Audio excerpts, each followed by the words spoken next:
Senator Seriake Dickson. He joins us from Abuja. Thank you so much, Your Excellency, for joining us tonight. I saw a statement from your office talking about how you can use the internal mechanisms to resolve these issues, and you particularly said that the PDP cannot afford the grave danger of a caretaker committee. But in a situation where 70 deputies resigned their positions in the national executive of the party, and 4 more people were saying they will resign, not deputies. This time around, 4 substantive members of the NWC are threatening that they are going to resign from the NWC. It brings a big question over the leadership of your party. What's your view, first and foremost? Well, Sheung, thank you very much. It's quite some time I've not seen you. Thank you very much for having me, and let me appreciate you and your colleagues for the great job you are all doing in service of our nation. To the subject matter these are very trying times for all political parties. You will agree. It's not just the PDP that has challenges. You can see the other party itself is dealing with issues of constitutionality, legality, propriety of the contraption called the caretaker thing that it has foisted upon itself. Yes, no leader or member or well-wisher of the PDP is happy with the situation we have found ourselves in, particularly talking about the sudden resignation of national deputy officers of our party. If their resignation is to advance the cause of deepening democracy and strengthening our party, we shall see. But if their resignation is to foist a crisis, a sudden crisis on our party, then the next days and weeks will reveal the true motives and who that are behind it. But whatever it is, these are developments that are not totally strange. These are developments that are contemplated even by the Constitution, and there are precedents, because the PDP Constitution envisages that officers, for one reason or the other, could resign before the expiration of their tenure. And there are provisions for dealing with it, replacements from their states and from their zones, for example. And it has happened a lot of times. And don't forget, this is coming about 4 months only, 4 months, Sheung, to the end of the constitutionally guaranteed tenure of the current working committee. So there are a lot of questions that are begging for answers. But whatever the challenges are, as I pointed out in my press release, some of us and majority stakeholders are of the view that, look, this is just 4 months to the end of the tenure, and we should now be talking about a convention, at which convention anyone who is in support of the national chairman or of anyone who wants to sponsor or support anybody will be free to do so. That's the normal thing. That's what the constitution of our party contemplates. And I believe that all the leaders are working around the clock. As I pointed out, we appreciate all the efforts that the governors are making. The chairman of the Governors Forum, who took over from me, has issued a statement calling for calm. I know that the BOT members and other leaders are also meeting, and also the Reconciliation Committee chairman. And you know, I did that Reconciliation Committee work for between 2013 to 2020. So I know a thing or two about some of the undercurrents about what is going on. But it's not completely unexpected. These are normal processes. A party that has lost suddenly, you know, PDP was in power for 16 years and suddenly lost power. So these are challenges of self-discovery. And mind you, all parties are not completely free from developments like this. And for the PDP that was in power for 16 years, these are the challenges that we are managing in the process of discovering the real PDP. Okay, so talking about the undercurrent, And you mentioned a part of your statement says that we are not a ruling party at the center. These are your words in your statement today. We don't have the time, resources, and mechanism to resolve problems that will arise from a caretaker committee.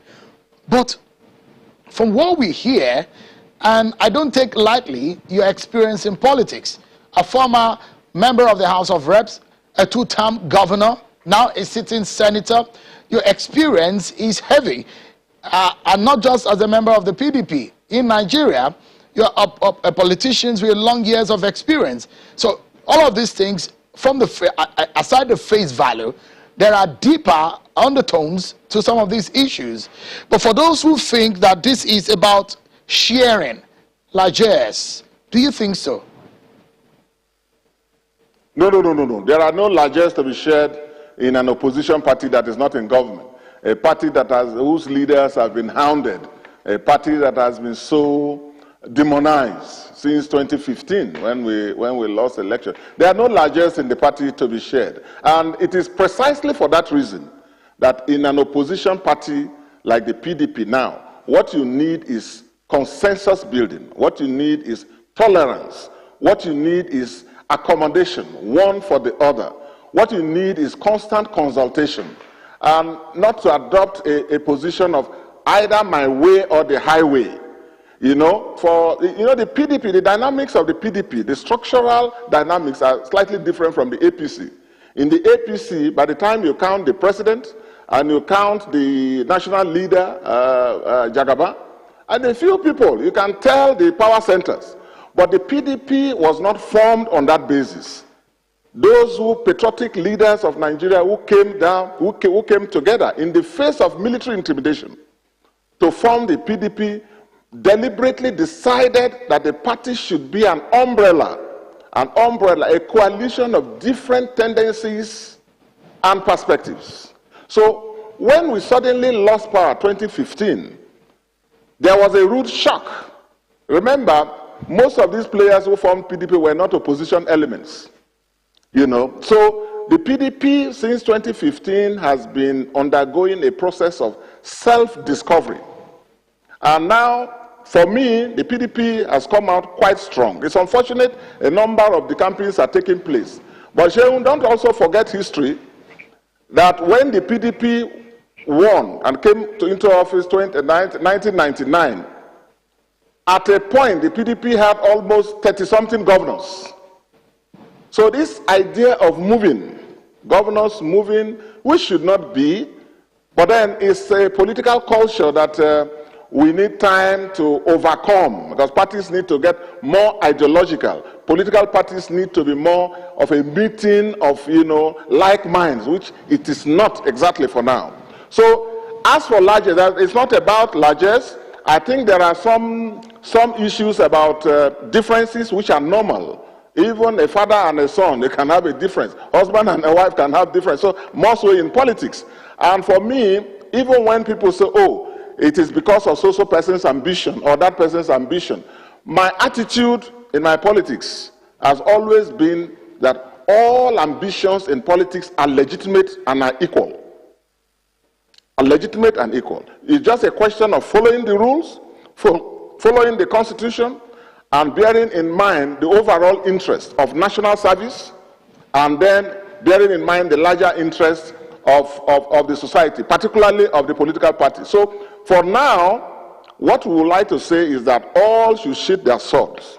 There's no need to tear down the house just because you want to chase out rats. All right. There are systems in place. Yes. So I was going to say, if you look at the grievances of some of these people, some of them who have talked to us, the national youth leader of the party yesterday spoke on China's television and told us that Mr. Secondus has no capacity to spearhead the National Working Committee. He says it doesn't agree with his style of leadership. Same thing with some of these deputies who spoke to us and said Mr. Secondus does not recognize them, he doesn't carry them along, he's never had any meeting with them until this issue came up. Should the party be looking into what exactly has happened, or are you also of the view that some governors may be behind what is happening at the leadership of the party?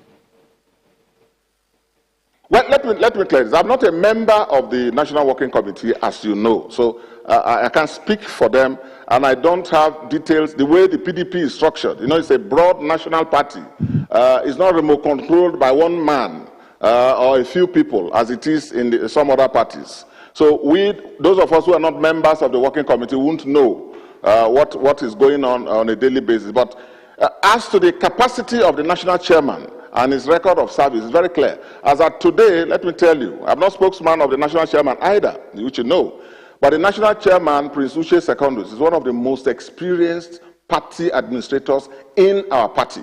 He's one of the most experienced party administrators in the whole country. He's been everything else, from a youth leader in the NPN days, down to being state chairman of the PDP at formation, down to being national vice chairman, down to be deputy national chairman, organizing secretary, acting national chairman, and now substantive chairman for 4 years. And it is under his own regime, in a very difficult situation of repression and narrowing of the democratic space, and all that we have seen, all that party leaders have gone through. Yet, you saw the campaigns that he led in the last elections. The PDP, under the leadership of the national chairman and these current members of the working committee, won a lot of seats, governorship seats, contrary to expectation. Won very many National Assembly and State House positions. That's not the outcome of a man who is not in control or doesn't know what to do or is incompetent. In any case, these allegations, whatever the motives are coming just 4 months, 4 months to the end of their constitutionally guaranteed 4-year tenure. So what are we talking about? I mean, if you have worked with a guy, and then I know the national youth leader is a vibrant guy, what he has said about the national chairman, with all due respect, I haven't spoken to the youth leader, I will try to speak to him. He's a young man with a lot of future. But that's not the way you talk about a man who's far older and who is your boss. The party system has mechanisms for dealing with such matters. But on the issue of competence, Secondus's record and the transparency that has come to reign in the conduct of affairs. Talk to any PDP leader who has contested an election. This chairman and this working committee has supported our candidates. They have refused, they have done away with some of the developments that we didn't like before. There's no more money for ticket in the PDP. That is now bygone. And all party leaders will attest to it. So there are a lot going for this chairman and the working committee he leads. But I'm not saying they are perfect. No. There may very well be issues. It may very well be that some of these concerns have some foundation. But the point we are making is that this is a time that calls for temperance. All right. It calls for everybody to, so that we can resort to the yes. All right, so we're due for a break because I'm not going to take you because you've suddenly become a statesman after you exited the government house in Bayelsa. And I'd like to get your view as a leader in the Niger Delta. There are a few issues I'd like to get your views on, especially what happened from FEC today, the refineries and issues of PIB and the amendment to the Electoral Act. But before we go on our break on the program, your party PDP wants to return to the power at the center, wants to come back to prominence in 2023. You've already lost 3 governors to the APC. Senator Joy Modi has dumped your party and gone to the APC. Several other people have dumped your party and gone to the APC. Does it not look like a mirage already? The dream of wanting to come to power in 2023 with all of this that is happening in your party? Well, Sheung, we are not yet at the peak of the decamping season, if I may say so. And that's why I was talking about what has happened in the past. When PDP was in power, you know how many opposition governors decamped? At a point, the PDP controlled over 30 governors. 30. And a number of the governors who still were in the opposition, ANPP and so on, and the ACN and so on. We know the kind of arrangements that they had with the PDP-led federal government. So this idea of decamping is a Nigerian culture, very ugly Nigerian political culture, which unfortunately has come. It doesn't really tell you about the feelings of the people on ground. And elections are about the votes of the people. And the Nigerian people are so dissatisfied with a lot of things that are going on. I don't know where you are in Lagos, whether you are feeling the pulse of the ordinary voters, of the people, if their votes will count. If you do electronic voting and electronic transmission, which I'm sure you and I will talk a little bit about, you'll be shocked. So it is not determined. The direction that the voters will go is not determined by a few decampings that you see, even of governors, unfortunately. Anyway, and some of these situations are determined or driven by local developments. And between now and the peak of the decamping season, which will be next year, you will be shocked how many people will move either this way or that way. Don't be surprised to see a lot of chicken coming home to roost. Don't be surprised to see some other birds of passage flocking around. That is what we have come to know. Is it the right thing to do? No. Is that the way to deepen our democracy? No. Does that speak well of our democratic culture? No. But unfortunately, that is some reality, ugly reality we have to deal with. So it doesn't really give a pointer to the direction that the Nigerian voters will go. It's still quite some time, and which is why some of us in the PDP are of the view that in this situation, what you need is to strengthen and support the chairman and the members of the working committee. Strengthen the organs, solve problems using the available channels and machineries in the constitution of the party. We have the personnel. We have a lot of stakeholders and leaders from every community, from every ward and every local government in this state. Call on these leaders to address some of these challenges, work together as a team, and then do the most important thing, i.e., determining where the president and the running mate comes from, determine credible, sellable candidates that we can present to the Nigerian people, and then we go to the Nigerian people. It's not a time to delve into control politics within the party. We haven't got the time, Sheung. And then about the Niger Delta, if I may still say so. No, just a moment. We need to take a break, but we'll come back to you in a moment. We need to take a break. Stay with me, Senator Seriake Dickson, because we will get your views on some other national issues. But up next on the program also, we'll be getting one of the members of the NWC, Kola Ologbadiyan, will be joining me after I've finished speaking with Senator Seriake Dickson, and he'll be giving us the side of the NWC. Why does it look like the house is imploding? What exactly is going on? Stay with us, everyone. Thank you so much, everyone. We've been having a conversation with the former governor of Bayelsa State and a senator, sitting senator in the National Assembly. Senator Seriake Dickson is a chieftain of the People's Democratic Party, PDP. Thank you so much, Your Excellency. It's good to see you again and having this conversation with you. Let's leave party politics and go into some national issues. And you're going to be in a good position to discuss this issue. So I'm going to take you on these matters quickly because of our time, and we need to move on to some other issues.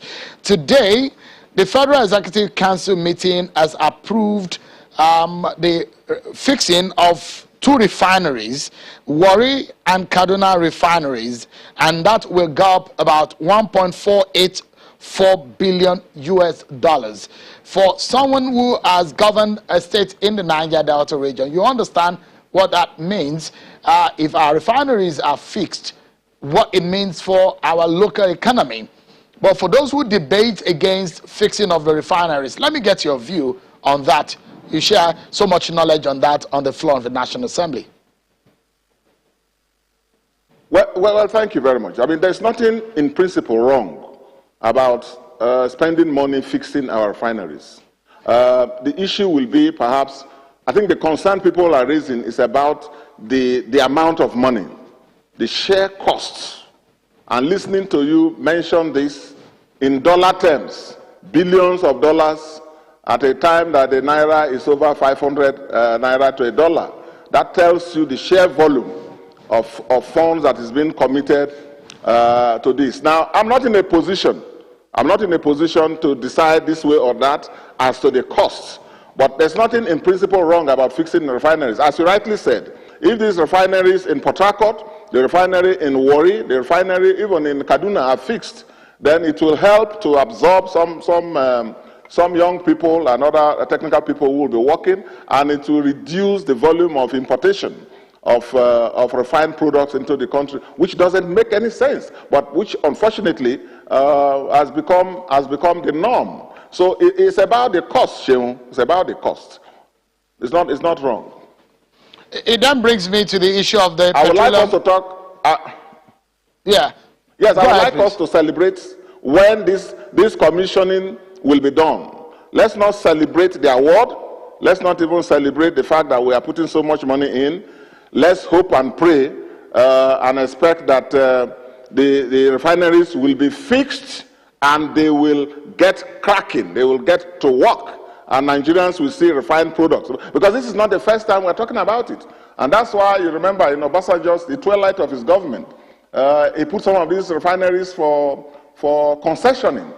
And I would have supported that, getting the private sector to do that instead of putting hard-earned, scarce public resources that should go into investment for the people. But that was the policy that Chief Obasanjo adopted, which I support personally. And particularly now, that's what I thought, that's the route I thought we should have gone. But anyway, if this money is going to fix the refineries, and the refineries will work, and you and I see the commissioning and they are working, then there's nothing wrong. Yes. They set a timeline to that, and we hope that that timeline will be followed. But it takes me to the matter of Petroleum Industry Bill. You were part of that debate. You showed your disaffection about in the manner in which some of the major or the ruling party ruled or had their say in that matter. What would have been your the manner in which you think this should have gone in terms of what is accrued to the communities in the Niger Delta region or the oil-producing communities? Well, let's look at the historical context of this bill. Remember that Yar'Adua's government that presented this bill proposed 10% for communities. The work on this bill started right from Obasanjo's time, President Obasanjo's time. But it was the late President Yar'Adua who introduced the formal legislation. And in that legislation, I was in the House of Reps at that time, chairing the Justice Committee. We worked on it. It was 10% for communities, okay? Now, even President Buhari, in his initial draft to the 8th National Assembly, it was 5% for communities, okay? So now the communities are aware that some president presented 10, and now this current president presented 5, and this current president, again, in his latest presentation, which has been passed, now reduced it to 2.5%. Now, in the context of insurgency management, in the context of community management, and how the volatile situation has been brought under control by a mixture of so many factors, you will agree with me that that's not a very, it's not a rational approach, I must say. And there are other issues that I thought that should have been considered. For example, if communities don't have the buy-in and they are angry, they feel that you have reduced what was initially proposed to them and you have not sufficiently engaged, you can see that that itself is likely to create some problems, or at least create some misunderstanding. And for investment to flow, yes, the argument on the other side was that by the NMPC, by the executive, and let me clarify this. This bill, the 2.5 proposal, was not from the National Assembly, was not from the Senate. It was an executive bill. This was an executive proposal. It was this executive president who proposed 5%. He now reduced it in his latest proposal to 2.5%. It was the Senate that first raised it to 3%, and later at the concurrence, they agreed on the 3%. Now, what I thought that they should have done would have been to now do it in such a way that that they should have kept it at 5% at least.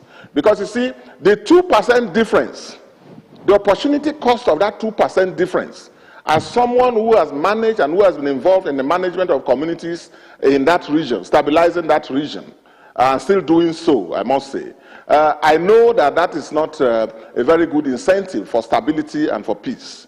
Yes, the argument is that if it is more than 2.5%, investors may not come. But you forget to know that the most important people in this scenario are the communities. And if the communities themselves don't have the buy-in, will the investors come?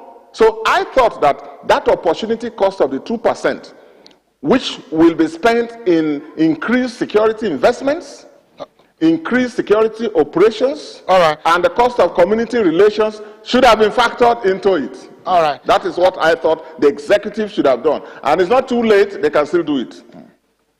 Interestingly, I have several other questions, but I'm being told that I just have about 60 seconds or so with you to go. Interesting. But I have these two crucial questions. I don't know how you hope to help handle it because I need to turn to my next guest on the program quickly. But if you can help in the next 60 seconds, I'm being told that I need to wrap up. First and foremost is what happens in the Niger Delta region, NDDC and the constitution of the board is something that I know that you've spoken also about. And I'd like to get your view also on the Electoral Act Amendment Bill and the electronic transmission of results, which also is a major one. You were in the INEC committee. In 60 seconds, can you do that for me? Well, I will try, Sheung, as ordered by you. As ordered by you. Firstly, on the NDDC, on the NDDC, our position has been very clear. And the position of all stakeholders and leaders in the Niger Delta has been very clear, that the president should comply with the laws, the NDDC Act, and constitute the board. It doesn't stop the work on the forensic audit, which has been going on, I think they say, for over 1 year. We proposed it. There's nothing wrong. The two can go side by side. But the president should consult and then constitute the board in accordance with the act. Okay? Then on the transmission, so that we can be brief, I was in the committee, INEC committee, and we all agreed to present that draft, the report by our committee, authorize electronic voting and electronic transmission of votes. But because of some of the concerns about network connectivity, we said INEC should be put in a position to determine where that is practicable and where it is not. And that was our proposal. And I voted in favor and in support of electronic transmission. And in doing so, I made it very clear, Sheung, if you look at the vote, that it is unconstitutional for the Senate, for the National Assembly, or for any other person to subject the operational independence that the Constitution of this country has vested on INEC to the NCC or any other body or organization. And that remains my position. There will be a conference committee, hopefully, on this, because what the House passed, as I understand, is slightly different.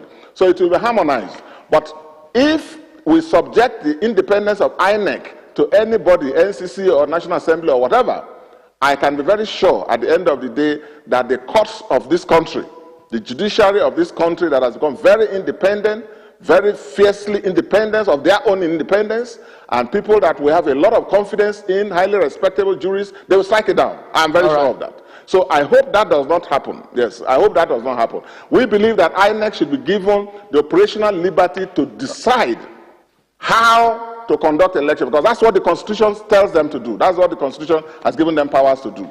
Thank you. Senator Seriake Dickson, I've not even been able to go into local politics of Bayelsa State, the National Assembly politics, or even the politics of 2023, and we're totally out of time. We have even gone over that timing. But it's a pleasure. It's good to see you again, and thank you so much for talking to us tonight. Appreciate it. Thank you very much for having me. Thank you. God bless you. I appreciate it.